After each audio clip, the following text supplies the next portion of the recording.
Alright, let's talk about something cool. Dragon fruit, sounds exotic, right? Bright pink skin, green scales. Inside it's white or red with tiny black seeds.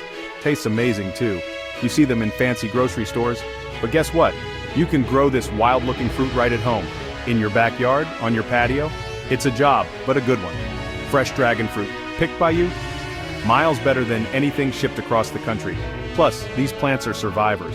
They're cacti after all. They look incredible as they grow, climbing and sprawling. It's a conversation starter. This guide isn't going to be full of complicated science talk. Simple steps, easy to follow.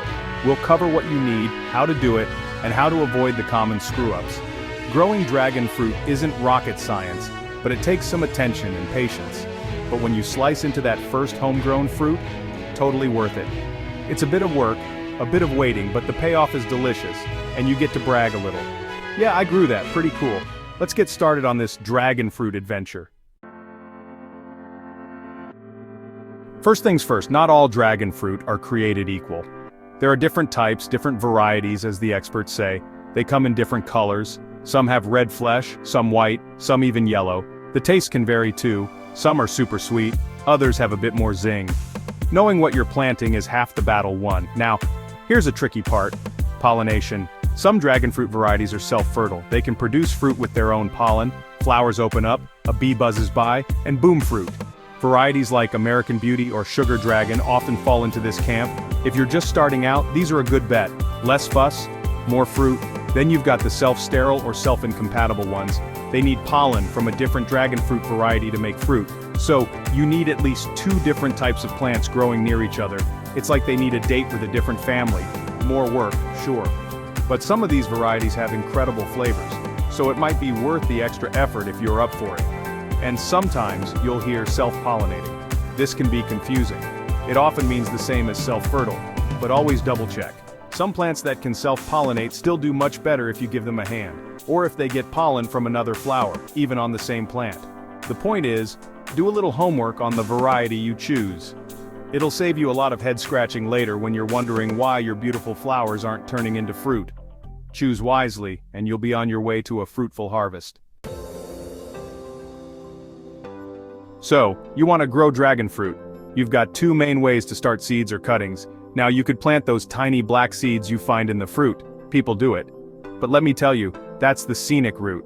And by scenic, I mean long. You'll be waiting for years. Maybe 5, 6, even 7 years before you see a single piece of fruit. This is where cuttings come in. A cutting is basically a piece of an existing, mature dragon fruit plant. Someone snips off a section of a stem, and that can grow into a whole new plant. Think of it as a head start, a big one. You're essentially cloning a plant that's already proven it can make fruit. This is the smart way, the efficient way, the way that gets you fruit faster. With a cutting, you could be harvesting fruit in as little as 1 to 3 years. That's a huge difference compared to seeds. Plus, with a cutting, you know exactly what you're getting. If you take a cutting from a plant that produces sweet, red-fleshed fruit, your new plant will do the same. Seeds? They can be a gamble. The fruit might not be like the parent. It's a genetic lottery. So, my advice? Skip the seeds unless you're really into long-term experiments. Find a good source for cuttings, maybe a local nursery, a fellow gardener, or online. Make sure the cutting comes from a healthy, productive plant. This piece of cactus is your foundation. Starting with a good, strong cutting is like laying a solid foundation for a house. It makes the whole job easier down the line. Trust me on this one. Cuttings are your best bet for a fruitful dragon fruit adventure. Alright, you've got your dragon fruit cutting. Good job. It probably looks like a thick, green, slightly alien arm. Before you rush to stick it in dirt, hold your horses. The cut end needs to cure or callus over. This just means it needs to dry out and form a tough skin. This step is important. It helps prevent the cutting from rotting when you plant it. So, take your cutting and place it in a dry, shady spot for a few days. Maybe up to a week. You'll see the cut end get dry and hard. That's what you want. While it's curing, you can think about where it's going to live. A pot, or straight into the ground. If you're using a pot, make sure it's got good drainage holes. Dragon fruit hates soggy feet. A 5-gallon pot is a good start, but they'll eventually want something bigger, like 15 or 25 gallons. Now let's talk dirt. Soil. This is crucial. Dragon fruit are cacti, but they're tropical cacti. They like soil that drains really well. Think sandy, gritty stuff. You can buy cactus mix or make your own. Mix some regular potting soil with sand, perlite, or small gravel. Avoid heavy clay soils that hold on to water like a sponge. Once your cutting is calloused and your pot or spot is ready, it's planting time. Take the calloused end and plant it about 2 to 4 inches deep into the soil, just enough so it stands up. You might need to tie it loosely to a small stake for support at first. Water it lightly, don't soak it, just enough to settle the soil. Then, be patient. It'll take a few weeks to start growing roots, but you're on your way. Your cutting is now on its journey to becoming a fruit-bearing plant.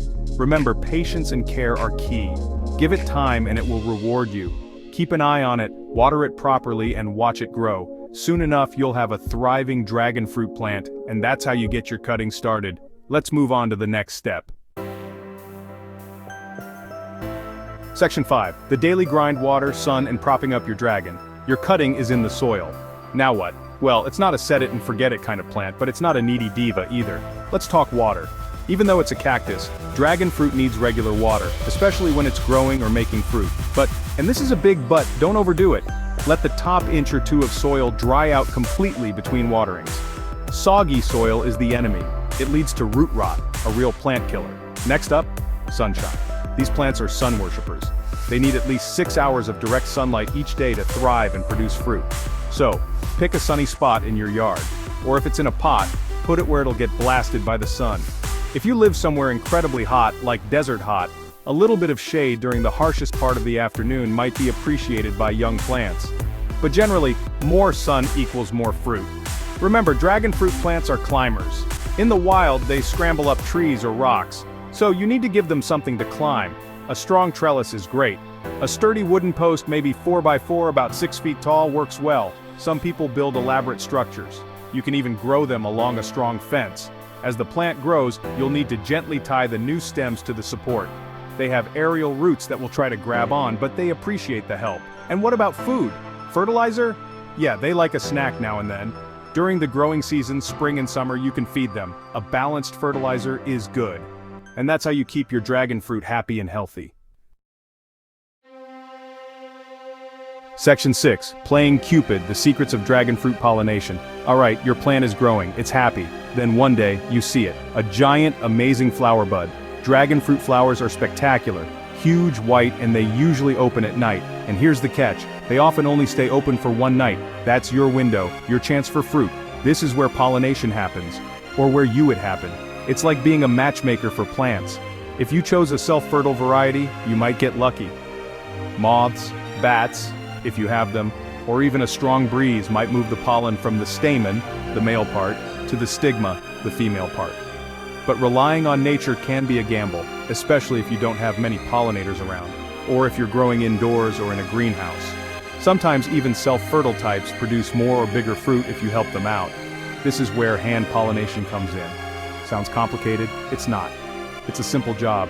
You just need a small, soft brush, like a little paintbrush for art. Or even a cotton swab. When the flower is fully open at night, gently collect the yellow pollen from the stamens. You'll see them, they're covered in dusty pollen. Then, carefully transfer that pollen to the stigma.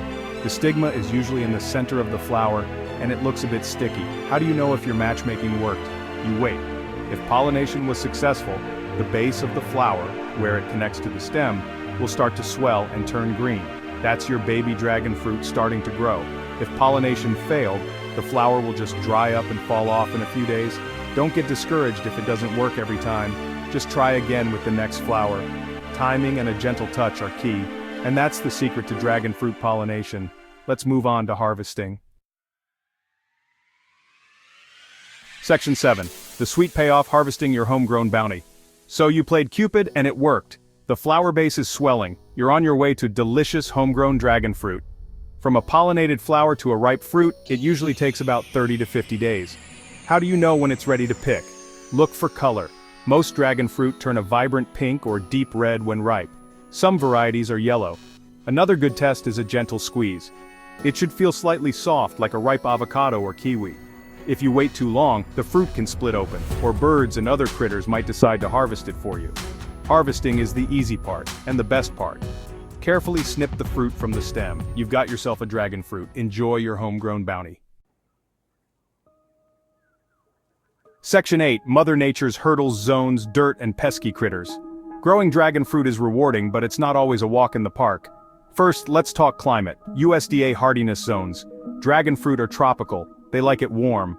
They thrive in zones 9 to 11. You can grow them in pots and bring them indoors when the temperature drops. Frost will kill them, plain and simple.